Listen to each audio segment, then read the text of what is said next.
Hello friends, आज आम्ही आपल्याला दाखवणार आहोत एक हेल्दी पेय। हे आपण सकाळी चहाच्या ऐवजी घेऊ शकतो। यासाठी सर्वप्रथम गॅसवर एका पातेल्यामध्ये 1 कप दूध घेऊ। नंतर यामध्ये 2 चमचे साखर व 1 छोटा चमचा सोयाबीन चहा पावडर घालणार आहोत। हे पावडर आपण सोयाबीन,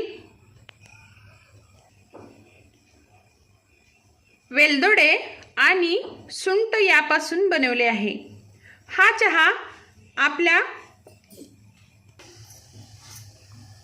रोजच्या चहापेक्षा खूप जास्त पटीने फायदेशीर आहे, कारण या चहामुळे आपले पचन सुधारते, शिवाय पित्त कमी होण्यास मदत होते।